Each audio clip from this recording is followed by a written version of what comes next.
உங்களுக்கு பங்குச்சந்தையில ட்ரேட் பண்றதுக்கு இன்ட்ரெஸ்ட் இருக்கு. பட் எப்படி ட்ரேட் பண்றதுன்னே தெரியல. ட்ரேடிங்குள்ள போனாலே நிஃப்டி, பேங்க் நிஃப்டி இந்த மாரி எக்கச்சக்கமா வந்து சொல்றாங்க. எத தேர்ந்தெடுத்து எப்படி ட்ரேட் பண்றதுன்னே தெரியாம நீங்க இருக்கீங்க அப்படின்னா, நான் ஒரு சரியான ஒரு வழிய வந்து சொல்றேன். நான் ஒரு 4 புத்தகம் பார்த்தீங்கன்னா எழுதியிருக்கேன். 2 வந்து கதை புத்தகம், 2 வந்து ஷேர் மார்க்கெட் புத்தகம். இந்த ஷேர் மார்க்கெட்டின் ஆசான் பாகம் 1, பாகம் 2, பாகம் 3மே வந்து வரப்போகுது. அது வந்து ஸ்டாக் பத்தி மட்டுமே இருக்கும்.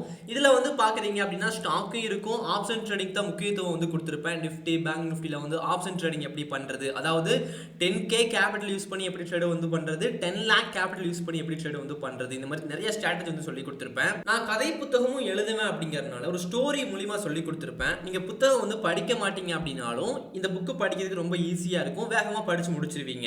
அதே மாதிரி சில பேருக்கு வந்து கோர்ஸ் வந்து தேவைப்படும். ஒரு 10K 20K அந்த மாதிரி வந்து கோர்ஸ் வந்து ஜாயின் பண்ணுவீங்க. பட் அந்த மாதிரி கோர்ஸ் வந்து நீங்க ஜாயின் பண்றதுக்கு முன்னாடி இந்த புத்தகம் வந்து நீங்க படிக்கிறீங்க அப்படின்னா அந்த கோர்ஸ் வந்து நான் ஃப்ரீயாவே வந்து கொடுத்துருவேன்.